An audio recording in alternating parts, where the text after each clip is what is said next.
Un peu plus de 19h sur CNews. Merci d'être avec nous pour votre rendez-vous du vendredi soir face à Philippe de Villiers. Cher Philippe, bonsoir. Bonsoir Elliot, bonsoir Geoffroy. Geoffroy Lejeune, comme chaque vendredi soir, est avec nous. Cher Geoffroy, bonsoir. Bonsoir les amis. Philippe de Villiers, vous entrez un peu plus dans l'histoire.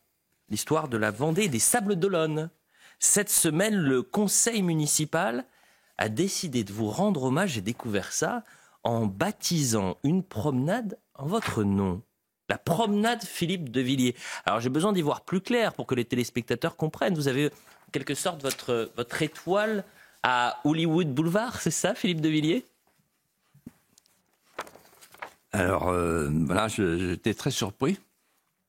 C'est le conseil municipal des Sables d'Olonne, conduit par son maire Yannick Porot. Plein de gratitude, c'est rare en politique, qui a dit il faut qu'il y ait un lieu au nom de celui qui a cofondé le Vendée Globe avec Philippe Gentot. C'était en 1900. En 1700. Oui, donc en 1988. Et j'étais jeune président du conseil général. Voilà.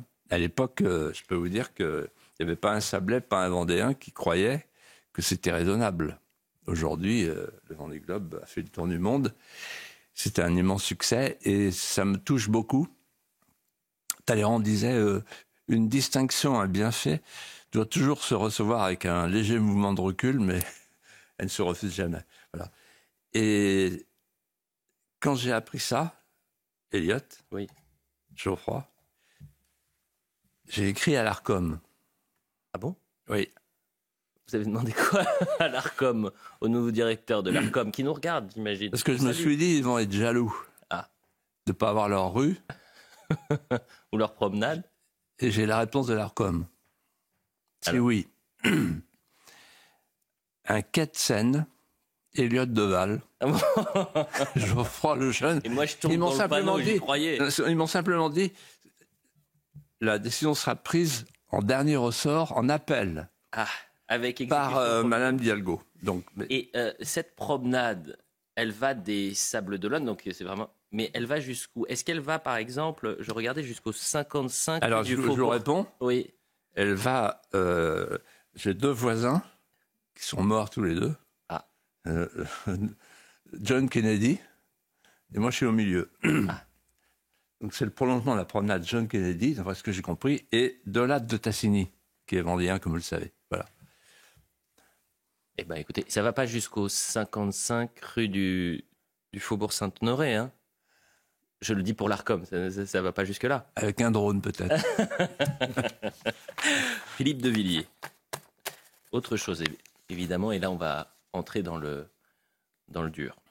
Nous venons de vivre une semaine, pas comme les autres, avec la décision en première instance de condamner Marine Le Pen dans l'affaire des assistants parlementaires. Je rappelle la condamnation aux téléspectateurs, 4 ans de prison, dont 2 fermes aménageables sous bracelet électronique à domicile, 100 000 € d'amende, et 5 ans d'inéligibilité avec exécution provisoire, c'est-à-dire l'application immédiate, malgré l'appel. Appel dont on connaîtra la décision à l'été 2026, au moins avant les élections de 2027. Incroyable, aurait dit Marine Le Pen avant de se lever et de quitter la salle d'audience sans même attendre le prononcé de sa peine.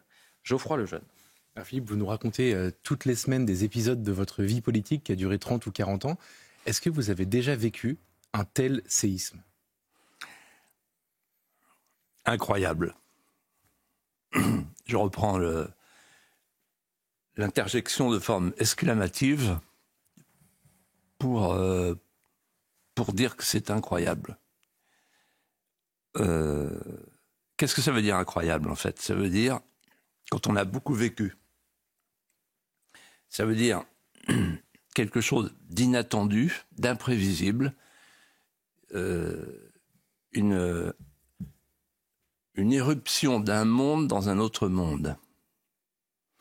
Et là, en l'occurrence, vous avez les murs porteurs, les institutions qui sont délégitimées à travers l'institution judiciaire, on va en parler, j'imagine. Et vous avez la clé de voûte qui elle-même, de toute façon, sera branlante. Parce que le président qui sera élu ou la présidente qui sera élue, ce sera soit malgré une condamnation, soit à cause d'une condamnation.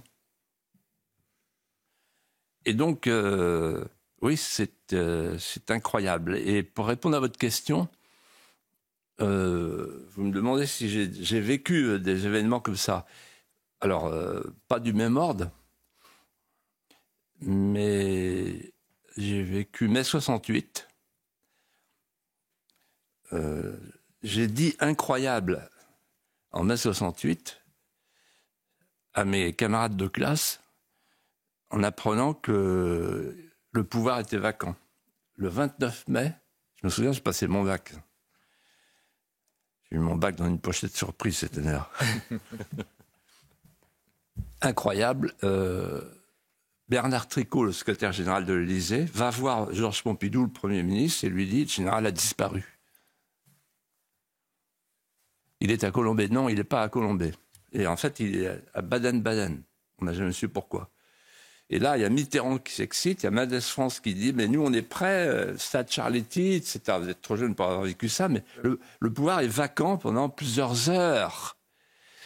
Mais incroyable, ça veut dire quoi? Ça veut dire, mais qu'est-ce qui va se passer après? En fait, c'est ça quand on dit incroyable. Qu'est-ce qui va se passer? Et qu'est-ce qui va se passer? La deuxième fois, je me suis dit, qu'est-ce qui va se passer? J'étais à l'Assemblée à côté de mon ami Charles Millon, et il me dit, en apprenant que le mur de Berlin est tombé, il me dit, j'aurais pensé que ce fut pour nos arrière-petits-enfants peut-être, mais jamais pour nous. Et il me prend le bras, il me dit, à ton avis, qu'est-ce qui va se passer? Je dis, j'en sais rien. Et là, tous les politiciens français, y compris Mitterrand, flottent. Qu'est-ce qui va se passer? Voilà. Alors là, ce détour historique ne doit pas me dispenser de répondre au cœur de votre question. Incroyable, pourquoi? Il y a un mot de Camille Desmoulins que j'ai toujours médité. Desmoulins dit avec beaucoup de verve, pour éliminer un adversaire, les tyrans malhabiles usent de baïonnettes. Les tyrans habiles usent de la loi. Il faut rapprocher cette recommandation d'une phrase lâchée par Ursula von der Leyen au moment des élections italiennes. Je ne sais pas si vous vous souvenez. Elle avait dit « Si les choses tournent mal, nous avons les outils. » Tiens, la boîte à outils. Qu'est-ce qu'il y a dans la boîte à outils? Eh bien, le Parlement européen avait dans la boîte à outils les juges et l'état de droit. L'état de droit, c'est un truc flottant qui s'adapte comme une arme, un fusil à tirer dans les coins. Et spécialement dans les coins de la droite, comme vous le savez. Ah, l'état de droit. Et en fait, il y a eu cette semaine un très bon papier de Noël Lenoir, membre honoraire du Conseil constitutionnel. Elle a parlé du messianisme judiciaire. Le mot est juste, et j'explique pourquoi. À Rome, il y avait ce qu'on appelait, sous la République, la puissance tribunicienne. Face à l'impérium, il y avait le tribun de la plèbe qui était censé représenter le petit peuple face aux patrices, c'est les Grecs, aux patriciens. Et il avait un droit d'interception, c'est-à-dire il avait un droit de veto. Il était la puissance tribunicienne. Tribunicia potestas. Et pourquoi je dis ça? Parce que, en fait, dans ces attendus, le tribunal correctionnel de Paris se comporte de manière tribunicienne, c'est-à-dire qu'il se dit qu'il est le défenseur du peuple contre les puissants. C'est sa motivation. En d'autres termes, la puissance tribunicienne est passée du politique au prétoire. Et ça donne quoi? Ça donne une double interférence entre le judiciaire et le pouvoir politique, avec un double affaissement. Le premier affaissement, c'est le pouvoir législatif, puisque ce qui est inouï pour moi, quand on a vécu il y a 40 ans, et peut-être j'expliquerai pourquoi tout à l'heure, le pouvoir judiciaire définit désormais ce qu'est la vie parlementaire, ce que doit faire un parlementaire, ce qu'il ne doit pas faire, ce que doit faire un assistant, ce qu'il ne doit pas faire. Donc en fait, c'est une immersion formidable dans la vie politique elle-même. Le législatif. Donc le législatif est mort. Il est un pouvoir soumis au judiciaire. Et deuxièmement, l'exécutif, puisque c'est désormais le pouvoir judiciaire qui fait le casting de la prochaine présidentielle. En d'autres termes, et comme le dit Noël Lenoir, c'est plus une justice de juge, c'est une justice de justicier. Qu'est-ce que ça veut dire? Quelle est la différence? Une justice de juge, elle juge en droit. Une justice de justicier, elle juge à partir d'une morale. Et cette morale, l'état de droit flottant. Pardonnez-moi, mais la semaine dernière, vous avez rappelé à juste titre qu'il n'y avait pas de pouvoir judiciaire, mais une autorité judiciaire. Pourquoi aujourd'hui vous employez le terme de pouvoir judiciaire? Est-ce que c'est une bascule qui se fait à travers cette décision? Oui. C'est pour ça que on peut parler du fond du dossier, si vous voulez. Alors, on va y aller dans un instant, mais d'accord. Oui. Vous vouliez qu'on aille dans... Attendez, là, vous faites allusion à Montesquieu, en fait. Mais non, mais c'est parce que ça m'a interpellé. C'est pour ça que alors, Montesquieu a dit, il y a le pouvoir politique, exécutif, législatif, il y a le pouvoir judiciaire, l'autorité judiciaire. Et il a même ajouté, pour que personne ne soit tenté d'abuser du pouvoir, il faut que le pouvoir arrête le pouvoir. Et là, on est en plein dans le sujet. Le pouvoir, en fait, n'arrête pas le pouvoir, il y a un pouvoir qui a été bouffé. Le Rassemblement national, et allons sur le fond du dossier, Philippe de Villiers, est accusé d'un détournement de fonds publics. Que pensez-vous de cette accusation? Est-elle justifiée? Est-elle exagérée? Ou encore, est-elle infondée? Alors, je fais tout de suite un préalable pour que les choses soient très claires. Moi, je suis l'homme de personne. Je suis libre. Je suis le porte-parole de personne. Et si je monte à Paris depuis ma Vendée le vendredi pour venir vers vous, c'est pour déposer ici ce que je crois être la vérité cristalline. Je suis sur la fin de ma vie, moi. J'ai rien à gagner. J'ai rien à espérer. Je suis libre. Et donc, je réponds à votre question. La qualification délictueuse, je dis bien la qualification délictueuse du tribunal correctionnel de Paris concernant le Rassemblement national ne correspond pas aux faits qui sont reprochés au Rassemblement national. Ça peut paraître incroyable, et je l'explique. Vous venez de le dire, l'accusation, c'est détournement de fonds. Alors là, tous les gens qui nous regardent, et beaucoup d'autres, beaucoup de Français, j'imagine, se disent « Oh là là, détournement de fonds, Marine Le Pen, détournement de fonds ». Ils ont tapé dans la caisse, ils ont mis la main dans le pot de confiture, c'est ce qu'on entend dans tous les bistrots, et bref, c'est la corruption, quoi. C'est habituel. Bon. On a eu Cahuzac, on a eu tout ça, voilà, maintenant c'est le Rassemblement national. Alors, allons au fond des choses, au fond de l'accusation. Détournement de fonds. Très bien. Alors d'abord, les juges disent eux-mêmes, j'allais dire à vous, qu'il n'y a pas d'enrichissement personnel. C'est important, ça, que les Français le sachent. Ah bon, alors il y a détournement de fonds, mais il n'y a pas d'enrichissement personnel. Ah, quand même. Bon. Il n'y a pas de corruption. Il n'y a personne qui a mis des sous dans la poche, des sous, l'argent public. Pas un assistant qui a détourné de l'argent, pas un député qui a détourné de l'argent. Mais ça va plus loin. Il n'y a même pas d'emploi fictif. C'est pas ça le reproche. On ne reproche pas aux assistants de ne pas avoir travaillé. C'est la nature du travail qui est en cause. Et là, il y a un vrai débat. Moi qui étais parlementaire national et européen, je sais ce que ça veut dire, ce vrai débat.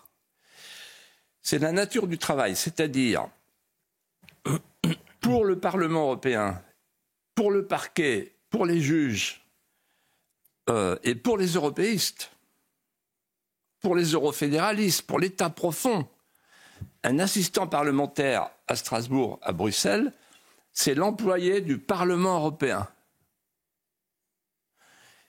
Et pour la défense, pour ceux qui sont attaqués,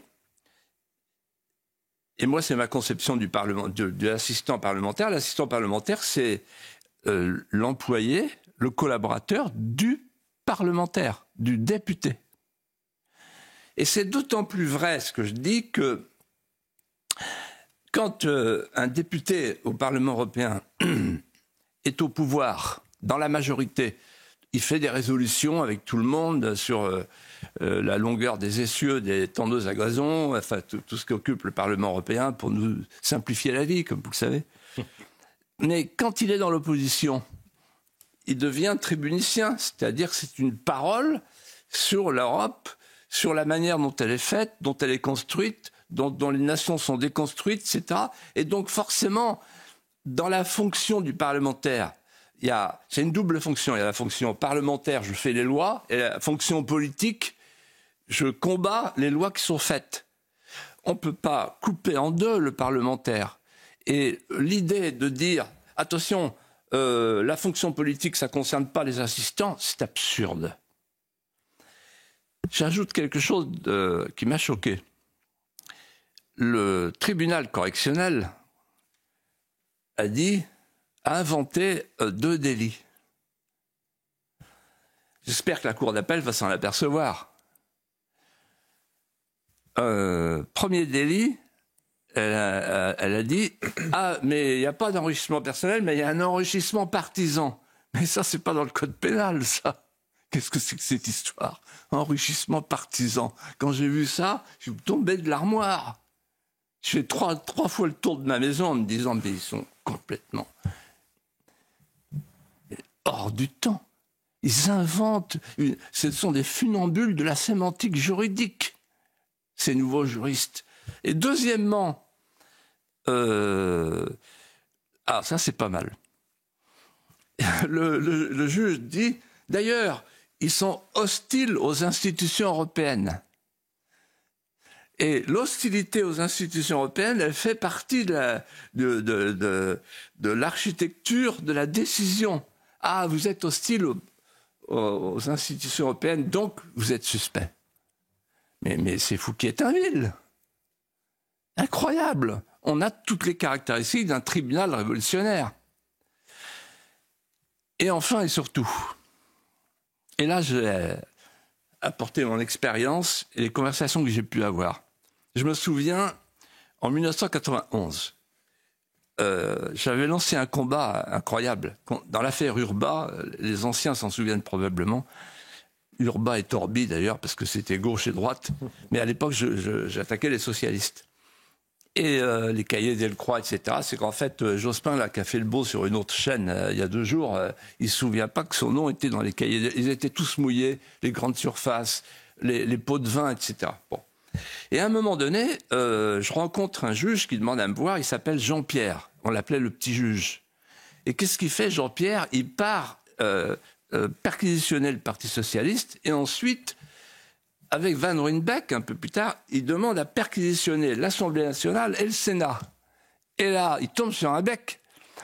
Et je me souviens de Jacques Chaban-Delmas, qui était un grand président, et Pierre Mazot. Je me souviens des conversations que j'ai eues avec eux en disant, mon petit, faut que le petit Jean-Pierre, là, il apprenne une chose, c'est que c'est l'inviolabilité de la Chambre des députés, l'inviolabilité du Parlement. C'est une autorité, nous sommes le pouvoir. Et il n'est pas question que des juges viennent perquisitionner chez nous. Là, avec cette anecdote, vous mesurez la pente descendue. En fait, nous sommes devant un pouvoir évanescent. Pourquoi ? Parce que le pouvoir, c'est deux choses, c'est la potestas et l'auctoritas. C'est comme ça qu'on obtient l'obéissance d'un sentiment. Or, la potestas, c'est-à-dire le pouvoir juridique, il est parti à Bruxelles, et l'auctoritas, c'est-à-dire le pouvoir moral, le fameux état de droit, il est parti chez les juges. Philippe de Villiers, Geoffroy Lejeune, la publicité, on revient dans un instant. On a encore énormément de questions à se poser autour de cette affaire Marine Le Pen et on parlera dans un instant de l'exécution provisoire. Et c'est la première fois que vous allez apporter votre analyse, première déclaration de Philippe de Villiers sur la question de l'exécution provisoire, donc dans la condamnation en première instance en attendant l'appel. Ça, c'est une trouvaille. Vous auriez pu écrire ce texte. Là, on est sur les sommets. Là. L'exécution provisoire, c'est quand même là. Allez. La publicité, on revient dans un instant.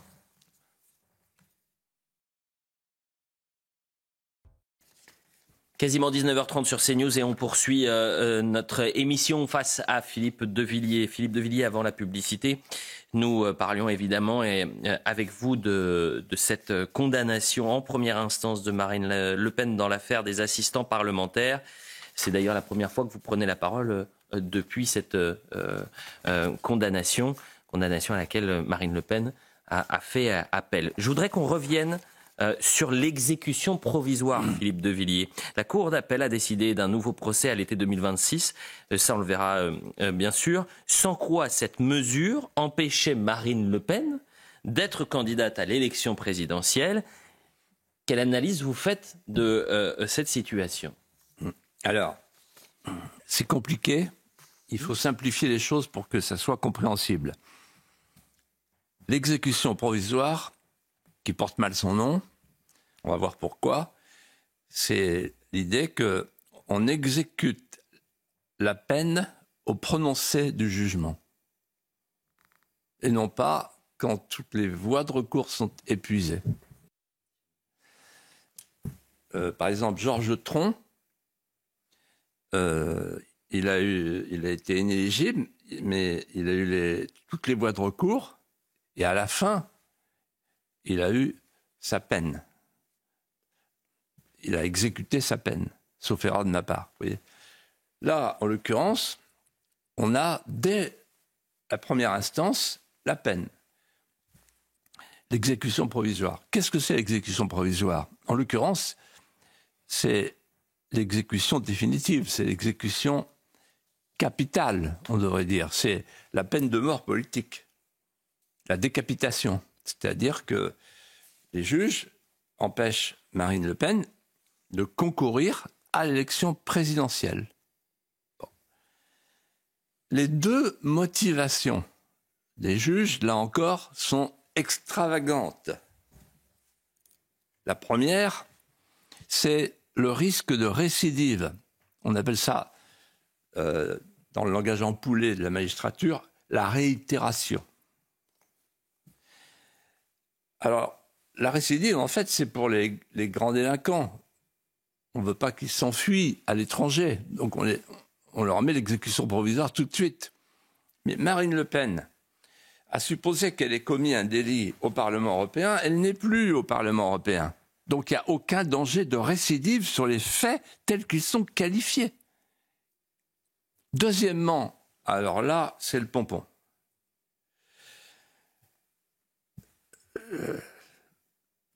Les juges expliquent qu'il y a un danger, un risque de trouble à l'ordre public démocratique. Et là, je fais deux réflexions. Première réflexion, l'ordre public démocratique, c'est une notion qui n'existe pas en droit pénal. L'ordre public démocratique, je ne sais pas ce que c'est. Et apparemment, tous les juristes qui ont été consultés, il n'y en a pas un qui a pu définir ce qu'est l'ordre public démocratique. C'est une invention des funambules de la sémantique de la 11e chambre.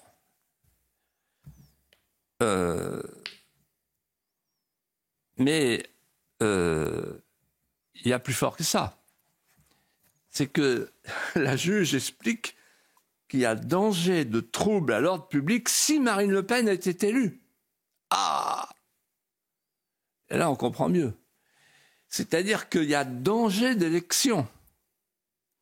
Et si Marine Le Pen est élue, ça constitue aux yeux de la magistrature un trouble à l'ordre public. Ah! Donc, en d'autres termes, Marine Le Pen ne peut pas concourir, elle est un risque de récidive, elle est un risque de trouble à l'ordre public. Et alors, il y a 2 arguments fallacieux que j'ai entendus toute la semaine. Le premier, c'est « Ah, mais les juges n'ont fait qu'appliquer la loi ». Alors, les faits incriminés, j'ai bien regardé, ça date d'avant le 15 février 2016. Et la loi en question, la loi Sapin, la fameuse loi Sapin, c'est 11 décembre 2016. Or, il y a un principe en droit, surtout en droit pénal, aucune loi n'est rétroactive quand elle est plus sévère que la loi précédente. Donc, ils n'ont pas pu appliquer cette loi, alors s'ils l'ont fait, ils se sont trompés. Et ensuite, on dit ils ont appliqué la loi. Mais c'est curieux parce qu'il y a d'autres gens qui sont dans le même cas que Marine Le Pen. Et j'ai une pensée pour eux en cet instant. Notamment LFI. Chacun comprendra cette pensée. C'est pour ça qu'il met la pédale douce, Mélenchon, en ce moment, parce que il sait ce qu'il a fait, il sait ce qui va lui arriver. Même tarif. Et le Premier ministre qui se dit troublé. Quand Bayrou est troublé, c'est qu'il est troublé dans son ego. Pourquoi ? Parce qu'en fait, en cas d'appel, et ça semble être le cas, l'appel arrivera en même temps. Or, Bayrou, lui, c'est les mêmes faits, la même qualification, il s'en est tiré sans problème. Donc, ça veut dire que quand on dit ils ont appliqué la loi, ils auraient pu ne pas appliquer la loi puisqu'ils ne l'ont pas fait pour Bayrou. Deuxièmement, j'ai entendu aussi que, en fait, tout ce processus était un processus qui sort de l'état de droit. Mais l'état de droit, c'est quoi ? De quoi on parle, là ? Vous savez ce qui me frappe en ce moment ? Quand on voit toutes les affaires judiciaires qui succèdent. En 40 ans, tout s'est troublé. Avant, vous aviez le indice concordant et grave pour être mis en examen. Ensuite, pour aller au tribunal, il fallait des charges. Et ensuite, pour condamner, il fallait des preuves. Et là, en fait, c'est l'état de droit. L'état de droit, c'est l'intuition du juge et sa volonté idéologique. Parlons de volonté idéologique à présent. Et je voudrais vous montrer 2 communiqués du syndicat de la magistrature. Nous sommes d'abord en juin 2024 et le syndicat de la magistrature, qui représente 30% des magistrats syndiqués en France, publie un communiqué où il dit « Le syndicat de la magistrature appelle l'ensemble des magistrates et des magistrats, ainsi que toutes celles et ceux qui participent à l'activité judiciaire, à se mobiliser contre l'accession au pouvoir de l'extrême droite. » Et puis, en avril 2025, le 1er avril, je vous promets que ce n'est pas un poisson rouge, Philippe, c'est sérieux, voilà ce que dit le syndicat de la magistrature après cette affaire et cette condamnation en première instance. Il convient de rappeler qu'aucun, alors j'ai du mal à lire en écriture inclusive, qu'aucun magistrat, aucune formation de jugement, ni individuellement ni collectivement, ne saurait être satié, assimilé ou tenu comptable des prises de position passées ou à venir des organisations syndicales indépendantes, fussent-elles de portée politique, comme le permet au demeurant toute expression syndicale. Geoffroy Lejeune. Philippe, dans votre livre Mémoricide, vous avez consacré un chapitre de nombreuses pages à la question à ce que vous appelez la République des juges. Alors déjà, qu'est-ce que vous appelez la République des juges et surtout, est-ce que vous pensez qu'on est en train d'y rentrer ? La République des juges, c'est la res publica qui appartient aux juges, c'est-à-dire les juges, les magistrats deviennent les souverains. Je dis ça par rapport à Jean Bodin, le grand légiste, qui a défini la souveraineté dans les 6 livres de la République, et qui dit la souveraineté, c'est le caractère d'une puissance qui ne relève d'aucune autre et qui n'entend pas être soumise au concours d'une autre. C'est clair. Or là, on est dans une situation où les juges ont pris le pas sur le pouvoir politique. Regardez ce qui se passe avec les cours suprêmes. Les cours suprêmes, elles se nourrissent d'une idéologie qui n'est plus l'idéologie nationale, qui est une idéologie du paradis diversitaire et d'un droit de l'homisme qui abandonne la citoyenneté, la souveraineté populaire, la souveraineté nationale, au profit des droits de l'homme, ce que Marcel Gauchet a très bien défini, et finalement de l'hédonisme consumériste qui vise à détruire la société.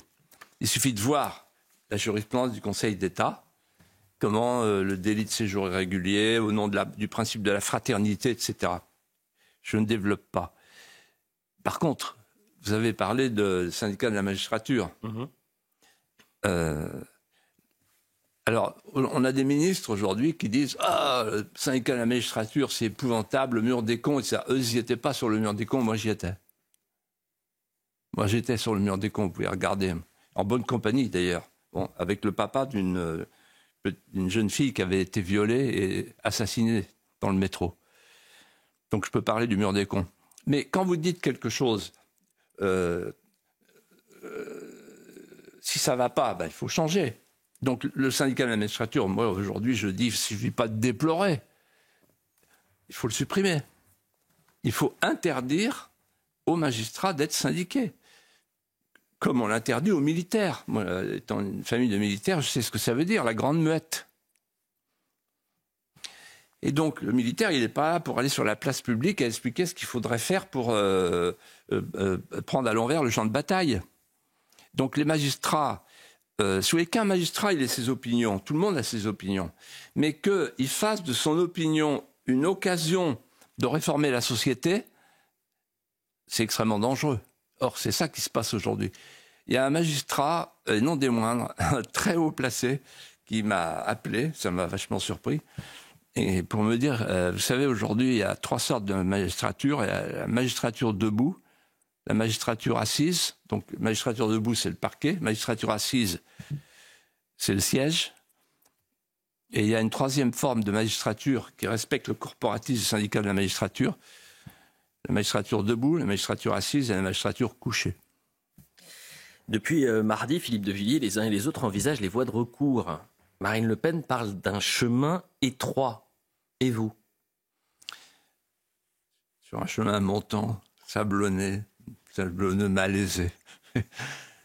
Oui. Alors, il y a, j'énumère, premièrement, la saisine de la Cour européenne de justice, parce que là, dans le monde entier, dans tous les pays, l'appel suspensif est respecté, la présomption d'innocence est respectée. Or, dans ce jugement, elle ne l'est pas. On ne respecte pas les deux degrés de juridiction.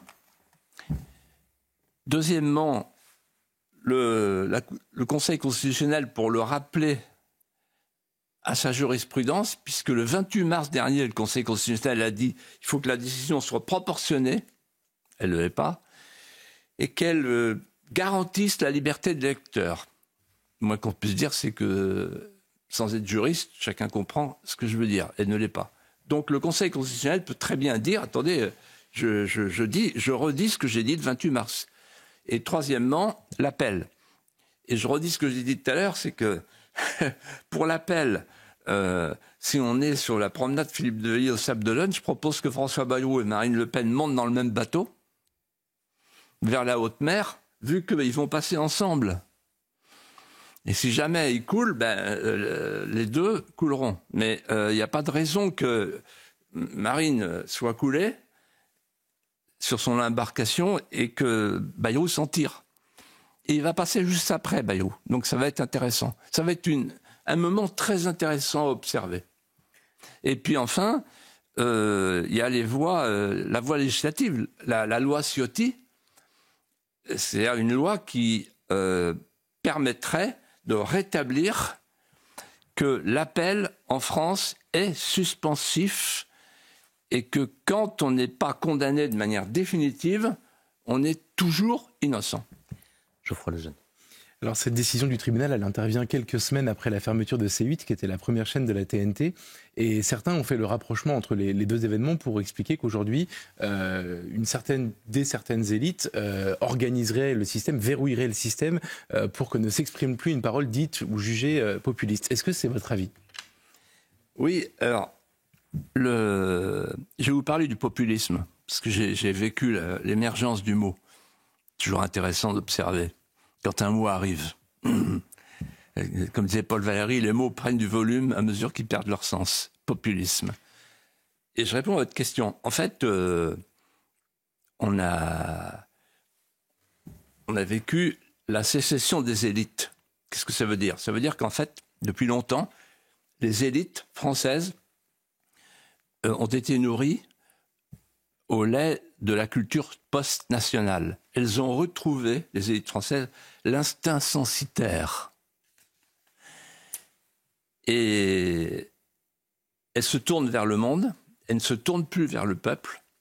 Elles craignent ce que, un jour, Emmanuel Macron a appelé devant moi la vague irrédentiste. Et en fait, elle pratique la recommandation de Bertolt Brecht. Quand le peuple sent caprice de ne plus voter pour le gouvernement, il n'y a qu'une solution, c'est de changer de peuple. Ils le font, ils changent même de peuplement. En 2005, le Cercle de la Raison, je ne sais pas qui est le premier qui a lancé ça, Delors, Minc ou Attali, a dit populisme. Et moi, j'ai repris, à l'époque avec Éric Zemmour, c'est lui l'inventeur du mot, le populisme, c'est le cri des peuples qui ne veulent pas mourir. C'est un cri de détresse, un cri d'angoisse, un cri d'appel. Et en réalité, la sécession des élites, elle se manifeste par 4 spoliations. La première spoliation, c'est la spoliation de l'outil de travail. C'est eux qui ont tout délocalisé. C'est eux, la mondialisation heureuse. C'est eux qui ont dit la France ne sera plus un pays de producteurs, mais un pays de consommateurs. Et donc, c'est eux qui ont installé cette idée d'une collection d'atomes interchangeables. Si on manque d'atomes acheteurs, on va aller chercher dans le Sud. On va chercher des nouveaux esclaves. C'est une vision néocoloniale d'un capitalisme sans entrailles. Deuxièmement, la deuxième spoliation, c'est la spoliation de la propriété. Tous les petits propriétaires, passoires thermiques pour leur logement, les voitures thermiques, les ZFE. Le peuple, en fait, est soupçonné d'être polluant. Le peuple il est rétif à l'idée du passage d'un peuple polluant à un peuple climatophile. Le peuple, il dégage des mauvaises fumées. Le peuple, il dégage des mauvaises odeurs. Place aux Khmers verts qui vont remettre de l'ordre. La troisième spoliation, c'est la spoliation de la souveraineté. Le peuple n'est pas capable de guider ses choix lui-même. On revient aux candidatures officielles de Napoléon III. Et donc on lui dit non, il y a des candidats pour lesquels il ne faut pas voter. C'est la justice en plus qui le dit. Celui-là, il ne faut pas voter pour là, vous pouvez voter pour un tel, etc. Donc le peuple est dépouillé de sa souveraineté. Et enfin et surtout, le peuple est dépouillé de sa mémoire vivante. C'est-à-dire qu'on salit la France à longueur de journée. Et il n'y a pas un politicien pour se lever et dire et crier en pleurant « Arrêtez la honte ». Est-ce que vous pouvez dire aux petits Français qu'on est un grand pays, qu'on est un beau pays ? Arrêtez de faire de chaque Français un exilé. Le pire exil, c'est pas d'être arraché de son pays, c'est de n'y plus rien trouver qui le faisait aimer. Surtout quand on était petit. Et il y a une phrase de Jaurès que je dédicace à toute cette gauche magistrale qui supporte la magistrature contre ceux qui veulent défendre le moignon de France qui nous reste. La phrase de Jaurès, « La patrie, c'est le bien de ceux qui n'ont rien ». Voilà ce qu'on pouvait dire sur cette affaire, Marine Le Pen, qui va se poursuivre jusqu'à, à minima, l'été 2026. Philippe de Villiers, dans un instant, ce sera votre apologue. Il nous reste quelques minutes, 3 minutes très précisément avant l'apologue. Mais voilà une guerre, un bras de fer, et je voulais vraiment qu'on en parle ce soir parce que vous l'aviez annoncé depuis l'élection américaine de Donald Trump. L'oncle Sam, prenez cette expression, je m'en souviens très bien, pense d'abord aux Américains avant de penser libre-échange. Donald Trump a annoncé mettre en place des droits de douane bien plus importants qu'auparavant, minimum 10% sur toutes les importations, et ça va à 20% pour les produits arrivant de l'Union européenne. On pourrait l'écouter, mais Donald Trump a dit « l'Europe nous a arnaqués ». Est-ce que nous entrons dans un nouveau monde, Philippe de Villiers, en 3 minutes ? Oui, alors, d'abord, il faut partir de l'ancien monde, que j'ai bien connu. L'ancien monde, c'est le monde des préférences régionales. C'est avant la chute du mur. Le monde des préférences régionales, vous aviez l'ALENA en Amérique, vous aviez l'ASEAN en Asie, vous aviez la CEE. Petite parenthèse, la CEE, la Communauté économique européenne, elle était fondée sur un principe, c'est ce qu'on appelait le marché commun, c'est la préférence européenne. C'est-à-dire il y avait un tarif extérieur commun. L'Europe à l'époque était protégée, la préférence européenne, qui a fait prospérer notre agriculture notamment. Et puis tout à coup, les dividendes de la paix, la chute du mur de Berlin, la mondialisation heureuse, pour reprendre le terme de Minck. La mondialisation heureuse, ça veut dire quoi ? Ça veut dire qu'on pense que la prospérité, ce sera un marché planétaire de masse. C'est un système dans lequel ce sont les pauvres des pays riches qui subventionnent les riches des pays pauvres. C'est un système dans lequel l'entrepreneur va chercher le travail là où c'est le moins cher et vient vendre là où il y a du pouvoir d'achat. Mais ça dure un certain temps. Et c'est un système dans lequel il y a les chaînes de valeur globales qui sont interconnectées. Et au nom de cette interconnexion, on se dit que ce sera la paix définitive. Ils se sont tous plantés. Résultat, la désindustrialisation chez nous et aux États-Unis. Or, comme c'est un Américain, Trump, qui est attentif aux intérêts vitaux de son pays, la ceinture de rouille, vous vous souvenez, qui a voté pour lui, il dit « moi, je veux réindustrialiser ». Qu'est-ce que ça veut dire ? Ça veut dire que jusqu'à présent, c'est le consommateur qui l'emporte sur le producteur dans le marché planétaire de masse. Je veux que ce soit le producteur qui à nouveau l'emporte sur le consommateur.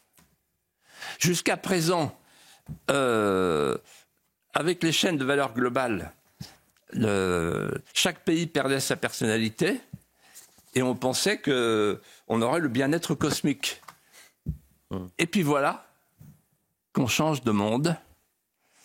Dans ce monde-là, la frontière revient. Dans ce monde-là, la nation revient. Dans ce monde-là, le politique revient. Dans ce monde-là, la puissance revient. J'ai décrit le miroir sans teint de l'Europe finissante. Je le répète, au moment de l'élection de Donald Trump, vous nous présentiez ce qui était en train de se passer et ce qui est en train de se passer du côté des États-Unis, qui a des conséquences évidemment sur le reste du monde. Geoffroy Lejeune, c'est à vous. Philippe, cette semaine, le 1er avril, nous avons commémoré la naissance de Edmond Rostand, le grand dramaturge français. Et vous avez souhaité, pour votre apologue, nous parler de sa pièce maîtresse, celle qu'il a rendue célèbre, Cyrano de Bergerac. Alors, ouais, c'est un grand moment de la littérature française. On est ensemble au théâtre de la Porte Saint-Martin. Théâtre prestigieux s'il en est. C'est la couturière, c'est la panique, c'est l'angoisse. L'auteur agite son monocle. La presse a déjà titré « Ce sera un four ». Parce que le héros est inconnu, l'auteur n'est pas sûr de son verbe, la pièce est trop longue, etc. Et avant la première, pendant la couturière, il y a Sarah Bernard qui est là, qui assiste à la couturière. Sarah Bernard, c'est immense. Et il y a Constant, le rôle principal, qui joue Cyrano, et qui est l'ami d'Edmond Rostand. Et là, Edmond Rostand le prend dans ses bras en larmes et lui dit « Pardonnez-moi de vous avoir entraîné dans cette aventure désastreuse. » Et puis finalement, le lendemain, c'est la première. Et il y a les premiers sifflets. Mais très vite, ça s'arrête. Et à la fin du premier acte, il y a 9 rappels. Et puis ensuite, les gens applaudissent et réclament et acclament l'auteur. Ils réclament l'auteur. Et alors, il y a la fameuse séquence, la tirade du nez, que je connais bien pour l'avoir expérimenté.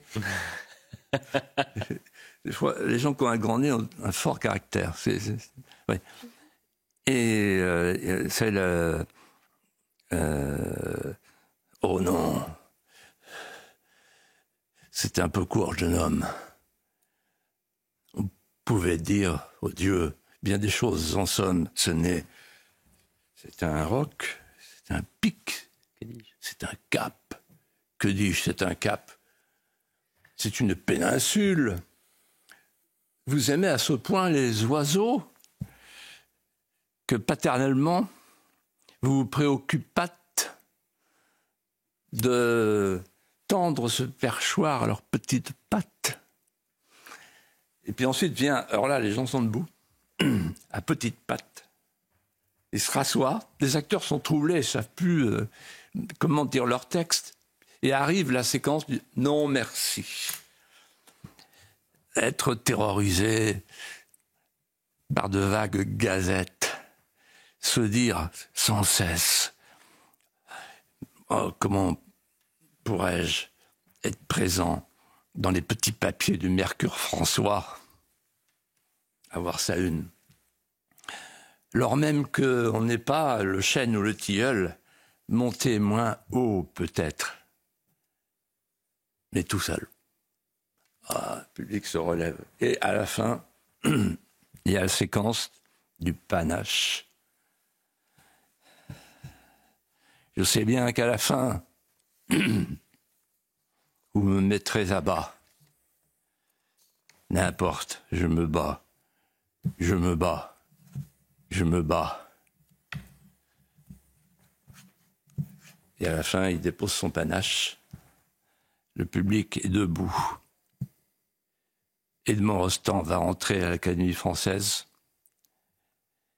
Et là, il a ce mot. Le panache, c'est la victoire de l'esprit qui voltige sur la carcasse qui tremble. Et puisque je parle du panache, je suis heureux de vous annoncer, Elliot Geoffroy, qu'il y a un événement littéraire majeur dans notre pays, sur une colline de Vendée. Bientôt, les Français brandiront le panache. C'est le magazine du roman national. Enfin, il sort. Chacun peut s'abonner. Et c'est un magazine qui est fait pour les jeunes, pour les enfants. C'est magnifique. C'est l'esprit d'élévation, de beauté, de pérennité française.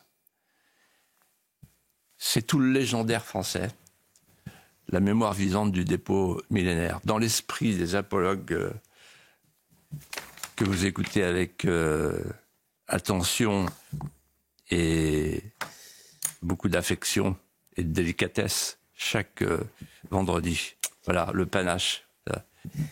Eh bien, écoutez, merci beaucoup, Philippe de Villiers, pour cette émission. Ce qui est vrai, c'est qu'elle a été consacrée dans sa quasi-entièreté à l'affaire Marine Le Pen, qui a eu un séisme politique qui a traversé l'Atlantique. On le verra dans un instant dans l'heure des pros, puisque Donald Trump a réagi il y a quelques heures de cela. Un grand merci pour cette émission. Alors on dit, excusez-moi, oui. J'entendais dire tout à l'heure, ah mais Trump réagit, Poutine réagit, Vance réagit, Erdogan réagit, oh là là, c'est pas bon, tout ça. Mais attendez, ça veut dire que c'est un tremblement de terre, c'est tout. Ça veut dire qu'on passe pour des oiseaux aux yeux du monde entier. On passe pour une république bananière, ce qu'on est en train de devenir. Et on devait parler de l'Algérie, de la France. Je sais que Boualem Sansal est votre ami. Vous avez été d'ailleurs l'un des premiers à en parler et vous en parliez régulièrement dans cette émission. Vous savez ce que je vous aurais dit ? Je crois. La honte. Je vous aurais dit la riposte graduée, c'est la riposte Coucouche-Panier. Eh bien, pensons à Ali. D'ailleurs, Monsieur Barrot incarne la riposte Coucouche-Panier. C'est lui qui est délégué pour aller discuter avec les Algériens. Et si vous écoutez Xavier Driancourt, qui est un grand ambassadeur, il vous dira ils vont en faire une bouchée du petit Barrot. Détenu, je le rappelle, depuis le 16 novembre dernier. Merci à tous les deux. Et on me dit, j'ai un informateur bien informé, vous ne me l'avez même pas dit. Vous ne m'avez même pas invité demain. C'est la réouverture demain du Puy du Fou. Ah. Sympa de travailler avec vous. Ah bah dis donc, j'ai compris, Geoffroy, vous allez devoir bosser ce week-end, tout comme moi. De toute façon, je travaille ce week-end. Allez, merci à tous les deux. Dans un instant, c'est l'heure des pros. Restez avec nous.